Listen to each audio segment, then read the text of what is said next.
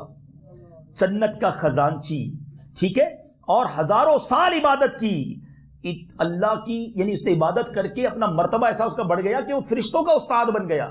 وہ جن تھا, فرشتہ نہیں تھا, معلم الملکوت بن گیا.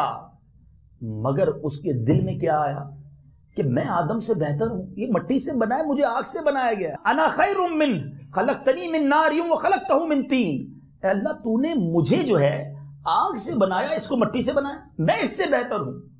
اس کے چہرے کی نورانیت چلی گئی, سیاہ چہرہ ہو گیا, عبادتیں غارت کر دی گئیں.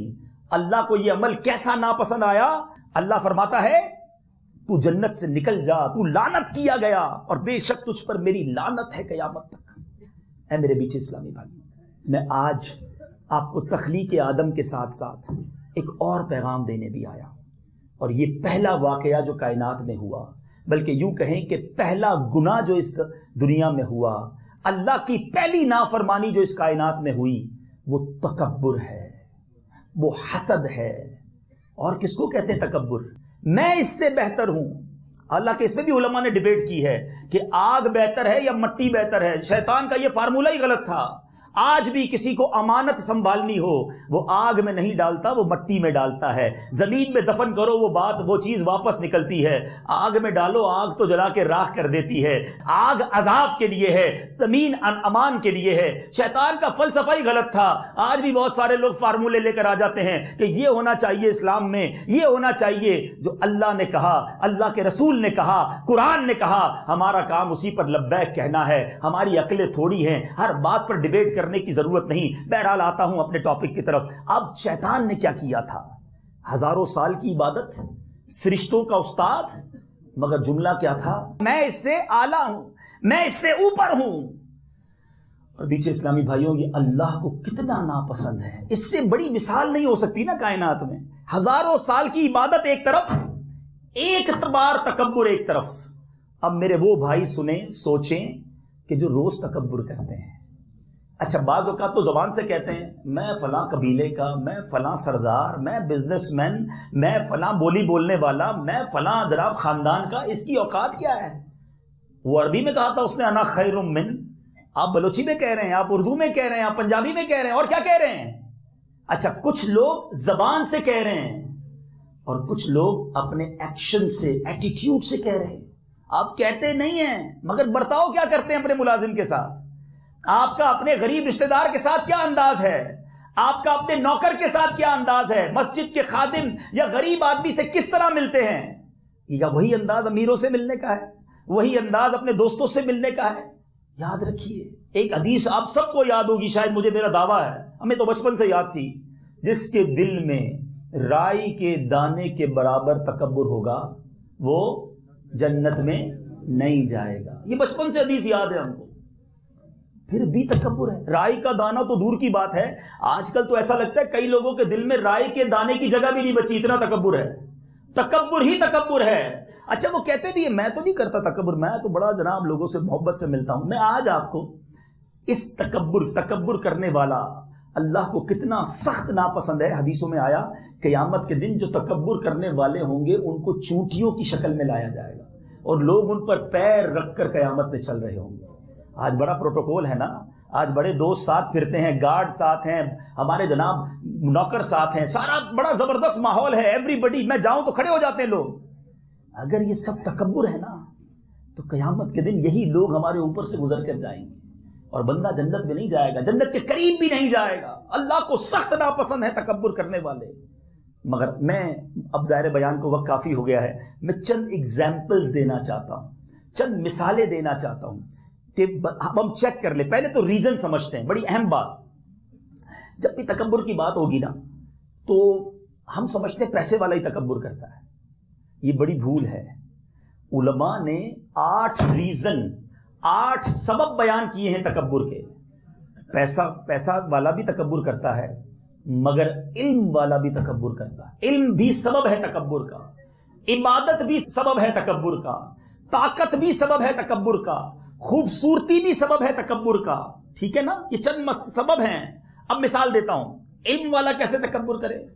اب مثال کے طور پہ کسی نے علم سیکھ لیا، دنیاوی سیکھ لیا یا دینی سیکھ لیا، اللہ معاف کرے، علم دین سیکھنا بڑی بات ہے، عالم بننا بہت بڑی بات ہے، مگر علم کی آفتوں میں یہ لکھا کہ عالم تو ضرور بنے مگر ساتھ عاجزی کا پیکر بھی بنے۔ حدیث پاک میں من قال انا عالم فہو جاہل، جو کہے میں عالم ہوں وہ جاہل ہے۔ اب اس لیے علم سیکھا کہ کسی کو کہے ہاں بھائی آپ کو نماز پڑھنا آتی ہے، کتنے مسئلے نماز میں، کتنے فرض ہیں نماز میں۔ اب اس لیے سیکھا کہ کسی کو ڈی مورلائز کرے، کسی پر اپنی برتری ظاہر کرے۔ یہ عالم ہونے کے باوجود، علم ہونے کے باوجود تکبر ہے، اور یہ بھی جہنم میں لے جانے والا کام ہے۔ عبادت تکبر کیسے لاتی ہے؟ ماشاءاللہ اگر نمازی کو میرے بھائی بیٹھے ہیں، بہت سارے لوگ نفلی روزے بھی رکھتے ہیں، بہت اچھی بات ہے، آپ کیجئے عبادت، مگر یہ عبادت آپ کو یہ اتھارٹی نہیں دیتی کہ آپ دوسروں کو کمتر سمجھنا شروع کر دیں۔ یار دیکھو میں 5 ٹائم کی نماز پڑھتا ہوں، یہ تو صرف جمعے کی نماز پڑھتا ہے، میں تو نفلی روزے بھی رکھتا ہوں، یہ رمضان کے روزے بھی نہیں رکھتا۔ ایسا نہ ہو، یہ تکبر برباد کر دے۔ ایک بار ایک بزرگ اپنے بیٹے کے ساتھ کسی سفر پر جا رہے تھے، ذرا غور سے سنیے گا۔ رات کا ٹائم تھا، کسی سرائے خانے میں کسی ہوٹل میں رکے، باپ بیٹے نیک تھے، تہجد کا وقت ہوا تو والد صاحب اٹھے، بیٹا بھی ساتھ اٹھا، تو بیٹا ابو کو کہتا ہے ابو جان یہ سارے کیسے لوگ ہیں، سارے سوئے ہوئے ہیں، کوئی بھی نہیں اٹھا تہجد کے لیے۔ اللہ اکبر، وہ والد بڑا کمال کا شخص، بڑے اللہ کے ولی تھے، کہتے بیٹا تو بھی سویا رہتا تو ٹھیک تھا، اٹھ کر تہجد پڑھ کے دوسروں کو حقیر سمجھنے لگ گیا کہ ہم اتنے نیک ہیں کہ ہم اٹھے اور یہ سوئے ہوئے ہیں۔ اللہ جانتا ہے کون اللہ کی بارگاہ میں کتنا مقبول ہے، عبادت ضرور کرو، مگر عبادت کا مقصد یہ نہیں کہ دوسروں کو حقیر سمجھنا شروع کر دو۔ ہمارے گناہ تھوڑے، اللہ نقطہ نواز ہے، وہ بے نیاز ہے، وہ کسی کے ایک عمل پر اس کی مغفرت فرما دے، اور ہمارے ایک عمل پر ہماری پکڑ فرما دے، ہمیں پتہ نہیں ہے۔ ساری نمازیں کہیں منہ پہ نہ مار دی جائیں، اور ایک شرابی، ایک جواری، ایک نافرمان، کیا پتہ اللہ کی بارگاہ میں ایک ایسا عمل کر دے کہ اللہ اس سے جنت میں ڈال دے۔ بھول گئے وہ حدیث پاک کہ ایک عورت گناہگار بدکار تھی، مگر ایک پیاسے کتے کو پانی پلایا، اللہ کو وہ ادا پسند آئی، اسے جنت میں داخل کر دیا۔ اور بلم بن باعورہ وہ شخص تھا کہ جو دعا کرتا وہ قبول ہوتی، اس کی نگاہ لوح محفوظ کو پڑھ لیتی تھی، مگر اس نے ایک گستاخی کی حضرت موسیٰ علیہ السلام کی۔ علماء لکھتے ہیں وہ جہنم میں کتے کی شکل میں جائے گا۔ اپنے خاتمے سے ڈرتے رہو، انما الاعمال بالخواتیم، اعمال کا دار و مدار خاتموں پر ہے۔ نمازیں پڑھ کے، روزے رکھ کے، حج کر کے، صدقے دے کر کبھی یہ نہ سمجھنا کہ میں بخشا گیا. ارے حضرت ابو بکر صدیق کے تو قدموں کی خاک کے برابر بھی نہیں, وہ عاشق اکبر ہیں, مگر ان کے خوف خدا ایسا ہوتا کہ وہ ذروں کو, لکڑی کو اٹھا کر کہتے کہ کاش میں ذرہ ہوتا, میں کوئی تنا ہوتا اور انسان نہ ہوتا. ارے اللہ کے وہ نیک بندے آخرت کے خوف سے ڈرا کرتے, اور آج ہم ہیں کہ جناب تھوڑی سی نیکیاں ہوں تو کر و فر میں آ جاتے ہیں. تکبر عبادت بھی لاتی ہے. اب آتے ہیں مال و دولت پر. یہ تیسری باری ہے مال و دولت کی. صرف امیر تکبر نہیں کرتا, یاد رکھیے. اب آئیے جس کے پاس پیسہ ہے, جس کے پاس مال ہے, اور اب وہ اس پر اترا رہا ہے, وہ سمجھتا ہے میں بڑا مالدار, وہ غریب. اللہ تبارک و تعالیٰ جب چاہے, جس دن چاہے, اور یہ بزرگ بیٹھے جتنے یہ میرے سفید داڑھی والے بیٹھے, ان سے پوچھ لو, انہوں نے اپنی زندگی میں دیکھا ہوگا کہ کیسے مالدار کنگال ہوتا ہے اور کیسے کنگال مالدار ہو جاتا ہے. وَتُعِزُّ مَن تَشَاءُ وَتُذِلُّ مَن تَشَاءُ. اللہ جب چاہے یہ مال تم سے لے لے گا اگر تم نے تکبر کیا, اگر اللہ کی نافرمانی کی. یہ منٹوں کی بات ہے, کاروبار تباہ ہوتے دیکھا, فیکٹریوں میں آگ لگتے دیکھی, لوگوں کو زکوٰۃ دینے والوں کو ایک رات کے بعد زکوٰۃ لیتا ہوا دیکھا. اللہ سے توبہ کرتے رہنا, نرم رہنا, شفیق رہنا, دینے والا بننا, صدقہ و خیرات دینا, تکبر نہ کرنا. خدا کی قسم اگر کبھی کسی غریب کو دینے کا موقع ملے نا, کوئی زکوٰۃ لینے آئے, کوئی صدقہ لینے آئے, دھتکارنا نہیں, ڈانٹنا نہیں, روب نہ جمانا, دھکے مت کھلانا. اللہ کی قسم جو صدقہ خیرات دیتا ہے وہ تو ساتھ سجدہ شکر بھی کرے کہ مولا تیری مہربانی, تو نے دینے والا بنایا, مانگنے والا نہیں بنایا. آج یہ میرے دروازے پر آیا ہے, میں بھی کسی کے دروازے پر کھڑا ہوتا کہ دوپہر کا کھانا نہیں کھایا ہے, رات ہو گئی ہے, بچے گھر میں بھوکے ہیں. کبھی آ کر ہمارے آفس میں, ہمارے گھر پر آ کر کوئی کہتا ہے بچی کی شادی ہے, جناب تاریخ لے لی ہے, جہیز کے پیسے نہیں, تھوڑی مدد کر دو. یہ میں بھی تو ہو سکتا تھا, یہ آپ بھی تو ہو سکتے تھے کہ کسی کے دروازے پہ کھڑے ہوتے, ماں ہاسپٹل میں ہے, ڈاکٹر کہتے پہلے پیسے لے آؤ پھر علاج شروع ہوگا. یہ غریب جو آج آپ سے مدد مانگنے آئے, یہ میں اور آپ بھی ہو سکتے تھے. خدا کی قسم اس میں میرا آپ کا کوئی کمال نہیں, یہ اللہ کی مہربانی ہے جس نے ہمیں اچھا دنیا میں اچھا رکھا ہے, ہمیں دینے والا بنایا ہے. پھر دیتے وقت تکبر کیسا؟ یہ میرا نہیں, میرے مالک نے دیا ہے, میرے پاس جو ہے میرے رب کا ہے. میری اتنی خطائیں, اتنے گناہ, اتنی نافرمانیاں ہونے کے باوجود وہ مجھے دیے جا رہا ہے, پھر بھی میں تکبر کروں, پھر بھی میں لوگوں کو حقیر جانوں. خدا کی قسم دنیا میں میری کوئی ایک بات نہ مانے, 2 بار نہ مانے, میں منہ نہ لگاؤں اسے.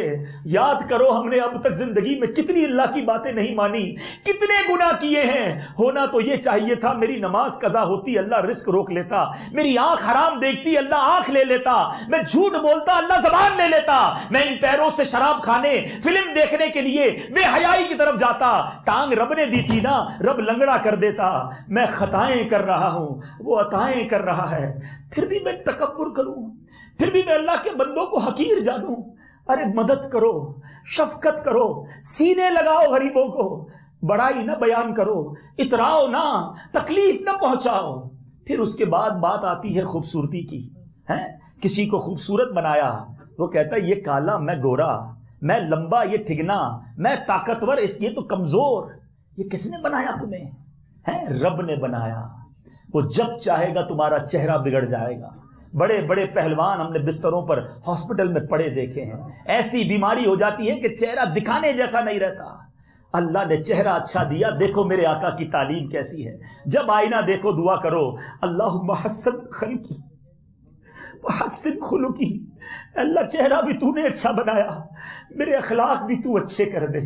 اللہ کا ہر حال میں شکر کرو, یہ نعمتیں رب نے تمہیں دی ہیں. اگر آج اقتدار مل گیا ہے, آج اگر افسر بن گئے ہو, اگر آج وزیر بن گئے ہو, اگر آج صدر بن گئے ہو, آج قبیلے کے سردار بن گئے ہو, یہ ساری عزتیں تمہیں رب نے دی ہیں. اس عزت کے ساتھ نرم رہنا, شفیق رہنا, مہربان رہنا. آؤ میں تمہیں اس کی بات بتاتا ہوں جس کا کلمہ آپ نے بھی پڑھا ہے, میں نے بھی پڑھا ہے. 2 عالم کے والی ہیں, مدینے والے آقا ہیں, عرش کے مہمان ہیں, اللہ کے حبیب ہیں. مگر عاجزی کیسی تھی. آقا کی بارگاہ میں غلام آتے تھے, کہتے حضور آج ہمارے گھر کھانے کو آ جائیں, ہمارے گھر کچھ جناب دعوت کھا لیجئے, ہمارے گھر میں کچھ پرانی چربی ہے, تھوڑی سی کھجوریں ہیں. میرے آقا ان کے گھر بھی چلے جاتے تھے. آج غریب ملازم ہمیں کہے صاحب میرے گھر پہ بچے کی شادی ہے, ہم کہتے ہیں میرے پاس ٹائم نہیں ہے, میں بڑا مصروف ہوں. امیر نہ بھی بلائے تو پہنچ جاتے ہیں. خود بتاؤ یہ تکبر نہیں تو کیا ہے. اب میں آخر میں 3-4